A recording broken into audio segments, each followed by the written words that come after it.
Calaroga Shark Media.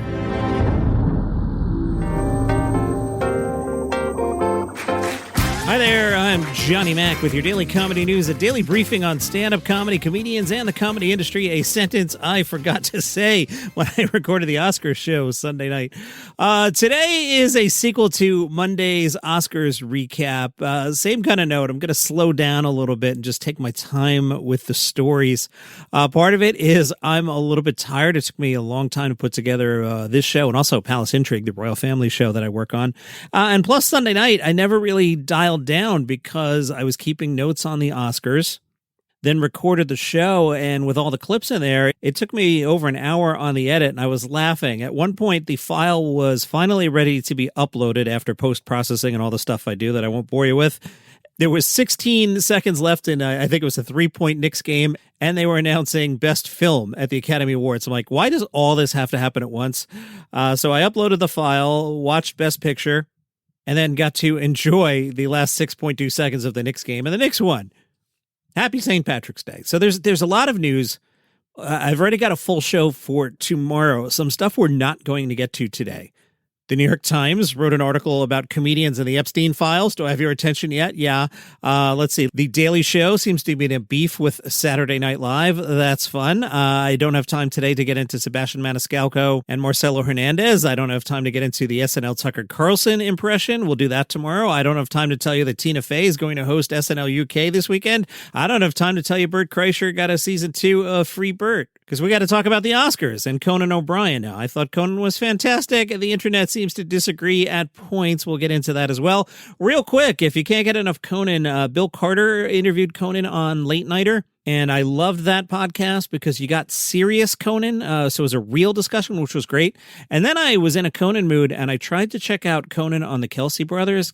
Look, I know that show does well, but as I tell my college students, if you want to have a successful podcast, date Taylor Swift. Jason Kelsey has media skills. Travis Kelsey is awful at this, and write this down. When he does retire from football, he will get a TV job, and he's going to be terrible at it. I couldn't even listen to the Conan interview. He's one of those people that can't get through an effing sentence without, effing cursing, F.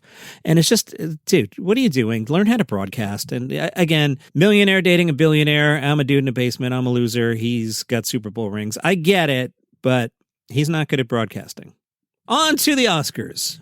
Variety had a really nice piece. They caught up with the producers. One of the questions is Conan coming back? Now, they didn't say that specifically, but Walt Disney Television's Rob Mills, who's the executive vice president, told Variety on Monday morning, Conan is host for life. Yes, he hasn't even accepted yet. He's just being told. We're assuming that was not a comedy bit. We're going to treat it as if that was fact. Conan had joked during the telecast. He would continue to host the show until it went to YouTube and Mr. Beast takes over was one of the versions of that joke.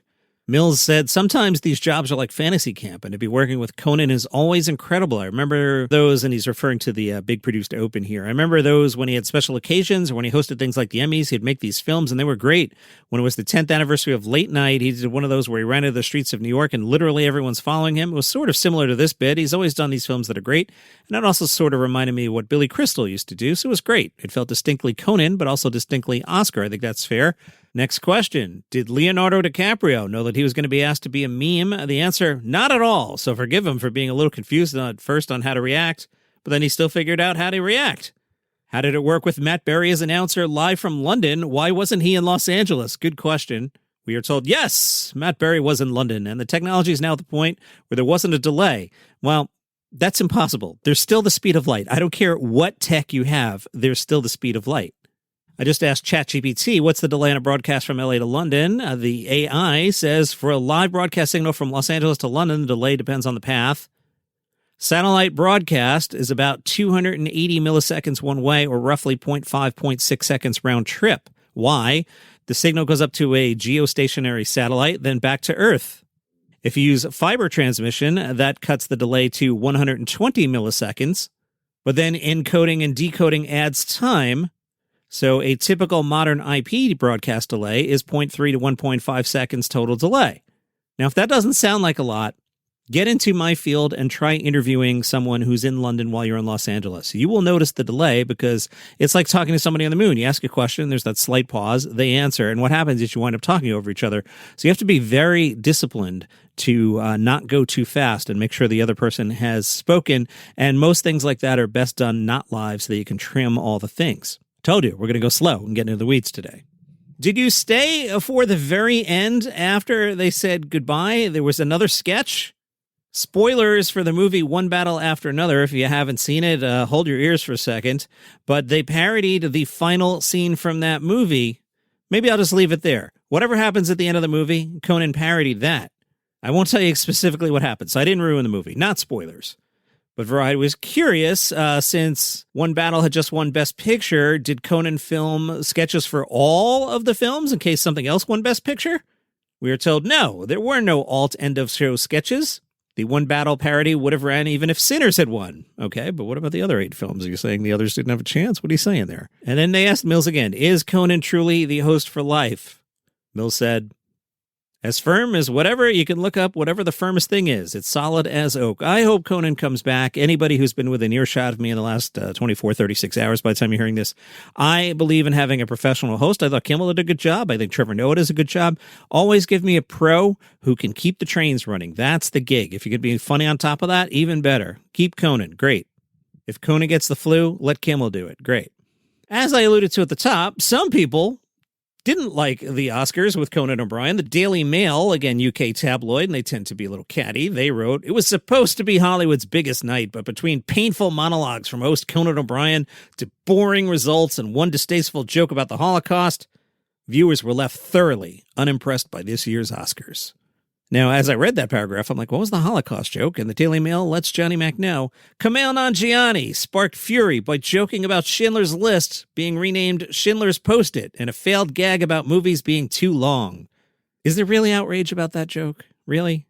O'Brien struggled to rouse the room with awkward jokes about pedophiles, and the many awards largely fell to predictable winners. Then they got into, they do this a lot in the British tabloids, some social media posts. One person wrote, the Oscars is sort of a flop, IDK. Conan flop, awkward jokes from presenters, ugly-ass stage, yeah, I said it. Only saving this night is a Sinner's Best Picture. I'm not playing. Well, got bad news for you, sir or madam. Radar Online's headline was Rotten Humor. Conan O'Brien slammed over painful 2026 Oscars opening monologue as host faces several awkward moments of silence. Yep, that's true. It's a tough room. We've talked about that before this year's Oscars, after last year's Oscars, before last year's Oscars, every year. It's a tough room. We all know that. Conan knew that. Listen to any interview last week, except the one with the Kelce brothers, where Travis Kelce can't go through one sentence without using an F-bomb twice. Radar writes, after opening the show with a well-received dig at Timothée Chalamet and the recent backlash over his controversial comments about ballet and opera, O'Brien seemed to quickly lose the crowd with an ill-received gag linking nominated movies Hamnet and Begonia to off-brand lunch meat. Had a little begonia around tents, not sitting too well, the host said to a muttered reaction. Reading the crowd, O'Brien disappointedly added, on the ride home, you'll appreciate it. Later, he joked that F1 received 4 nominations. F1 did so well that they're making a sequel, Caps Lock. Another muted response, so O'Brien confessed, some of these I do for myself. Relax, everybody. It was good. If you'd like to hear these jokes, I pulled most of these. If you didn't listen to Monday's episode, they're all in the first 6 minutes or so of Monday's podcast. Radar Online also pulled online reactions. One person wrote, these Conan jokes are so bad. Another complained, not having a lot of fun right now. One person lamented, I can't stand this Conan O'Brien anymore. Rotten humor. Let me count the O's there in humor. 1, 2, 3, 4, 5, 6, 7, 8, 9, 10 O's in humor. A fourth person blasted, Conan O'Brien's absolutely feeble monologue. Several awkward moments of silence from the audience after the jokes. The Irish Star, happy St. Patrick's Day. They seem to be a little gossipy. They talked about Conan on the red carpet. They said Conan looked dapper in a classic black suit while he took pictures alongside his wife, who's stunned in a sleeveless dress. The late-night host appeared to oblige photographers and stand for photos, but quickly was ready to wrap it up amid all the snaps. When photographers kept calling his name, Conan appeared to get more antsy. After his red carpet pictures came to a close, he reportedly said, go away, before saying, all done, seeming to be fed up with posing, according to lip reader N.J. Hickling. I'm not familiar with lip reader N.J. Hickling, but I have been following comedy for many, many years. I've never heard any such behavior out of Conan O'Brien. I've heard things about people. I've never heard a negative word about Conan O'Brien. I've never heard anyone not love working with Conan O'Brien, for Conan O'Brien, with Conan O'Brien. So that would surprise me. Although, if it did happen, to be fair to Conan O'Brien, he did kind of have to go inside to host the Oscars, and you might want to get your head into that space. This article as well goes to social media. By the way, sidebar, I talked about this, maybe it was on Saturday's show, about how sometimes you just sit down to do a show and you find a through line. I didn't set out to do the reads the way that I'm doing them today, and you kind of stumble into something that's working and you go with it. That's the beauty of doing this every day. Sidebar over. Fans on Twitter were quick to react to Conan's interaction with those photographers. One wrote, Conan being the most confused man in Hollywood, while simultaneously being the most talented person in every room he wanders into, is my favorite gender. #Oscars. Someone else wrote, Conan O'Brien looks sharp tonight. Outfit is classic, stylish, and totally red carpet ready.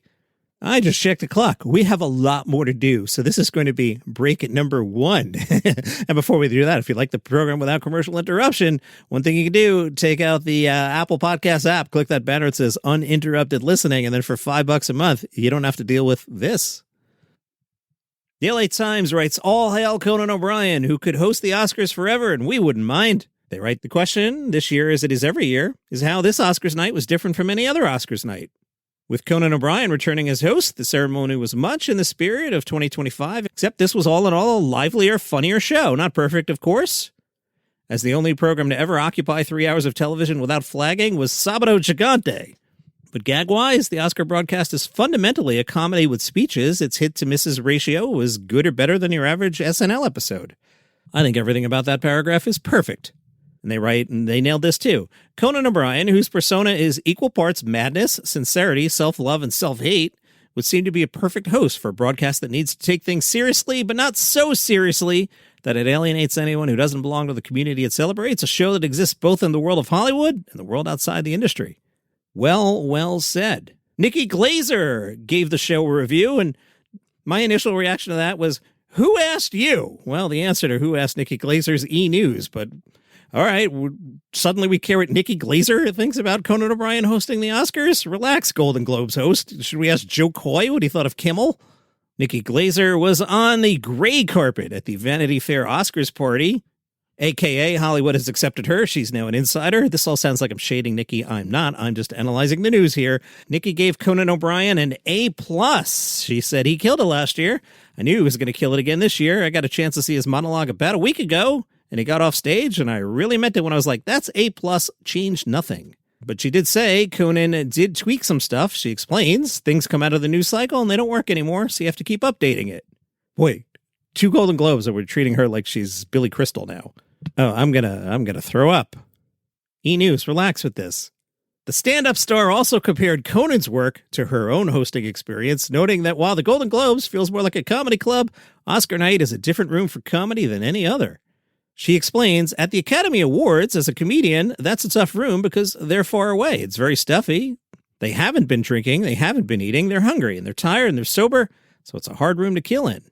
Nikki felt Conan rose to the occasion, adding, with that at play, I was like, God, he killed it. Thank you. Thank you, Nikki Glaser. Ricky Gervais was asked, would he like to host the Oscars? Well, he can't because it's Conan's job for life. Ricky went on Twitter and responded to a fan account named The Ricky Gervais Clips. Fan account The Ricky Gervais Clips posted, repost if you wish Ricky Gervais was hosting the Oscars tonight. Gervais himself, quote, responded, writing, F that. You may recall Ricky Gervais hosted the Golden Globes in 2010, 2011, 2012, 2016, and 2020. If you were at the Oscars, you found snack boxes under your seats. Yeah. Hey, did you catch that? That yeah thing? That is a total lift from Conan O'Brien that I subconsciously did. I'm not sure it's subconscious. I might just do it. But I was listening to the edit and I caught myself do it. So what Conan will do is he'll say something like, the sky is blue. Yeah, scientists say. And as I was watching the Oscars Sunday night, I saw him do it. I pulled a clip where Conan does it. So in a second, I'm going to play Conan doing it. And then I'll go back to where we were before I jumped in here. But just I heard the yeah move and I just thought I'd jump in and comment on it. I was in a movie this year. Yeah, I was in a movie. If you were at the Oscars, you found snack boxes under your seats. Yeah. Conan O'Brien wrote a note that was found in your box, which also included a sketch of Conan O'Brien. The note read, I hope you enjoy this Conan O'Brien moderately Happy Meal. These snacks may not look like much, but in any movie theater that'd run you $85. Good luck tonight. Have fun. And remember that loud, enthusiastic laughter is good for your health and my ego. The notes were addressed to Dear Nominee /+1/seat filler. In the box, a bag of popcorn, a bottle of water, and either Mike and Ike's or Junior Mints. If guests were hungry, they could go to the lobby to grab some trail mix, and guests could also snack on dehydrated vegetables during the ceremony. Apparently, snack boxes have been a tradition for several years. In 2024, Jimmy Kimmel provided soft Philly-style pretzels. Last year, Conan provided Swedish fish, a pretzel, and water. Hours before the Oscars took place, some movie posters showed up in Los Angeles. These movie posters were fake, and they mocked President Trump. Activist group Everyone Hates Elon posted images across the city. Some of them spoofed the movie One Battle After Another as a template. The acting credits at the fake movie poster were attributed to President Trump, Vice President Vance, Secretary of Defense. I'm not saying Secretary of War because that's not officially the title, despite what the White House says. Secretary of Defense, Pete Hegseth, and Prime Minister of Israel, Benjamin Netanyahu. A fake quote from Jeffrey Epstein reads, "A great distraction," with the words from the directors of the Gaza genocide. On the fake poster, where you would normally see Leonardo DiCaprio, the pranksters replaced Leo's face with Trump. Scenes of war, an explosion of fire and smoke, and a war-torn city. A spokesperson for Everyone Hates Elon said, after promising no foreign wars, it turns out Donald Trump wants one battle after another. The group added, spoiler, you already know who dies in this film, and it's not just the bad guys, it's American service people and schoolgirls in Iran. The White House was not happy with Jimmy Kimmel. Kimmel was presenting the award for Best Documentary Feature. At one point, he said the following line. He didn't say who he was referring to, but what Jimmy said was, oh man, he's going to be mad his wife wasn't nominated for this.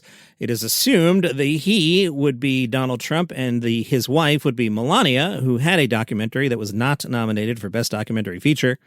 White House Communications Director Stephen Chung fired off a tweet. He shared a clip of Kimmel's joke and called Jimmy Kimmel a classless hack who was self-projecting his depression and sadness onto others. I'm not sure I agree with that assessment. The White House Communications Director had more to say about Jimmy Kimmel, writing, he lives a pathetic existence where nobody, not even his family, enjoys his miserable company. The only people giving him any attention are Hollywood elites, and then all caps, bye-bye. At the Oscars, Jimmy Kimmel spoke to Variety and said he was exhausted by having to comment on the president on a show each night. Kimmel said, we live in a ridiculous country. We always lived in a ridiculous country, but it was always ridiculous in a fun Mr. T kind of way. Meaning the guy from the A-Team in Rocky III. Kimmel said, now we've got a different Mr. T. Veer Dawes was on Instagram. He answered a not-asked question, why doesn't India do a Gervais or even a Conan-style hosting of a major film awards? Well, as someone who wrote the script for many Indian awards for 5 years, here's why. The point of having comedians host and roast the Oscars or film awards is that for a night, a jester would humanize the most beautiful chosen people in the world since they were being celebrated already. That's when any joke is a punch-up.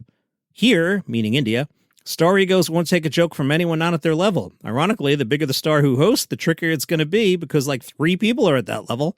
So a huge star hosting works for the people in the room, just not always funny for the people watching. Simply because the power balance is off. Since it is St. Patrick's Day, I do want to get this story in. We'll clear this out. Conan was on Kimmel last week and shared how a recent trip to Ireland and the story of his great-grandfather gave him a new perspective on immigration. 1 year ago today, I was in Dublin at the St. Patrick's Day Parade. It was fantastic. They are much better at the St. Patrick's Day Parade than the New York City one. Love it from New York, but it's just cops and firemen and bagpipes and more cops and more firemen and more cops and more bagpipes. The one in Dublin is more like the Macy's Thanksgiving Parade. It was tons of fun with like really cool floats. I digress, and the show's long enough already today. John, get to it. Okay, Conan O'Brien said, I went back to Ireland and I saw a great genealogist who said, I found where your great-grandfather's home was. The home is gone, but he found the little spot where he lived near the Galbally Mountains. He said, I'll go there and I'll show it to you. And I said, we'll do it on camera. Conan said, I was expecting to have these jokes loaded up. We had props and funny things we were going to do, but I got there and I didn't expect this because I'm not someone who wears my emotions on my sleeve, but I got emotional. It was very powerful. There was this very small plot of land. He was a tenant farmer, so it wasn't his. He didn't have money and he needed to move on because it wasn't working. Probably not enough to eat, couldn't sustain. So he left and went to America, and here I am a couple generations later. What's amazing to me is when you have that experience and you stand there, I have incredible empathy for people who have immigrated to another country. It takes an entire lifetime to go to a country where often people don't speak the language. They have to spend their entire lives just getting things started for the next generation. It's a whole lifetime that you're feeding into the process. I was just thinking about this guy whom I'll never meet who had to do that. I think it was overcome by the fact that there's a lot of sadness in that story, and in a lot of these stories, people leave not because they think, hey, I just want to go have fun in America. They leave because they have to. More coming up. Mark Norman has a special out today. We are long enough today. Boy, some other time I'll tell you about when I went up to Belfast. It was really, really emotionally moving, and the Conan story just reminded me of that. Also on my mind, Michael B. Jordan going to In-N-Out Burger after the Oscars. Baller move. Love it. In-N-Out is fantastic. I got a nice note on the side from one of the listeners, and this note really, really means a lot to me. The gist of the note was this person listens to the program every morning and finds it a nice distraction from the news. Maybe not that story I did about the fake billboards, but finds it a nice distraction from the news and thanked me for doing the show every day. And look, guys, this show is nothing. This is just a lunatic rambling in the basement about Adam Sandler, unless you guys actually listen to it. So I really, truly appreciate that you listen, and I love getting notes from that. I'm not asking everyone to write a note, but I do. Those notes mean a lot to me. And I think the big takeaway for me is what I'm going for is nice enough guy, mildly amusing, easy on the ears. That's all the show is really designed to be. 10, 12, 15, or today, 30 minutes, help kill the morning commute or however you're easing into your day. And again, I appreciate it. I also forgot to pull, I got a nice note. Apparently, I mispronounced the way you're supposed to say the name of a fish in the Steve Harvey story from over the weekend. Got a nice note on Facebook about that. I'll try and remember to put that in tomorrow. But I'm not being a jerk. It was a nice note. It was well phrased. It was like, hey, man, just want to let you know. And I was like, oh, okay. Again, kid from Queens. I don't know too much. Mark Norman has a special out today. There was a point where this was the lead story in today's script, but here we are like a half hour in, titled None Too Please. It's on Netflix, filmed at the Boulder Theater in Boulder, Colorado. Mark Norman turns married life, fatherhood, and hot-button topics into rapid-fire punchlines in this witty free-for-all where nothing is off limits. Mark said, I actually got caught going to a strip club recently by my wife. I don't know how she caught me. I only talked about it on 4 podcasts. That's in the trailer. I'm excited for this one. Mark's been around for a bit now. Not a household name. Good-looking guy. Hangs out with the comedians who can accelerate his career. Joe Rogan. Boy, everything is timing, and maybe this one on Netflix will just really, really pop. Mentioned yesterday about Bert Kreischer's tour bus fire. The subreddit dedicated to the podcast Your Mom's House had some fun with it. These comments are amazing. One person wrote, now Bert has a second story to tell. That is just amazing. Drop the mic, sir. Nothing's going to top that. Other people tried. One wrote, hopefully this tragedy doesn't make him become an alcoholic for the last 20 years. Another said, you have to question if Bert did this on purpose to make a headline. That's how much of an attention whore he is. I do find it interesting that the fire happened, and then a couple hours later, Netflix announced he got a season 2 of Free Bert. I'm not saying those things are related. Mark Norman with a really good line. Yes, the same Mark Norman with the special out today. Mark Norman wrote, something can stop the machine. Great line. Tim Dillon chimed in. He wrote of the wreckage. Looks like a photo of downtown Austin. Boy, I've got stories I can't even bump today. It's St. Patrick's Day. If I don't do this one now, when are you going to do it? From the LA Times, Irishman David Nihill feared public speaking before he found stand-up. Now he won't stop talking. David's special Cultural Appreciation has 2.5 million views on YouTube. But he said, I wouldn't even call mine comedy specials. I don't know how to do performance, but I do know how to talk. Growing up in Ireland, he struggled to learn. He has dyslexia. He said, I came in the lowest 5 percentile in the whole country of Ireland for spelling, and I didn't even spell my name right on the test. His father offered to buy him a Super Nintendo for certain math scores. David didn't get those scores. Dad bought it for him anyway. And then David sold it and bought myself a motorcycle, even though I was 15 and not legally old enough to drive. He says, in Ireland, your nature is just a default to funny stories. He says, American stand-up's about taking a topic and make it funny for 5 minutes. Irish comedians say, this thing happened to me, and I think that's funny. Let me just repeat it. He says he prefers telling stories to just a few people. That's interesting, and I love this, too. He says, with comedy, the best part for me is that before a show, I eat half a chocolate bar, and I leave the other half in the hotel room. After the show, I get to finish it. That's true happiness. I also can't bump this story about Maggie Winters. She's got a special out today on YouTube. It's called Marguerite. It includes Maggie Winters performing stand-up from her bedroom, as well as other videos and bits. She explained, I did improv for about 5 years, and at the time of my life, I was scared of stand-up. I never actually thought I would do it, so I'm shocked that I'm here today. The theme of the special, it started as a joke, but is fully the theme, is Live, Laugh, Love. I talk about my life, I talk about my laugh, and I talk about my love. The show is in 3 sections. One of the jokes is about how all Irish Americans landed here, so now it's people who have the Irish flag tattoo but have never set foot in Ireland. And that is a very long Daily Comedy News today. Did you see why we didn't get into Sebastian Maniscalco and Marcelo Hernandez and SNL UK and the New York Times writing about comedy and the Epstein Files? We had a lot to do tomorrow, but that's enough for now. Appreciate you. See you tomorrow.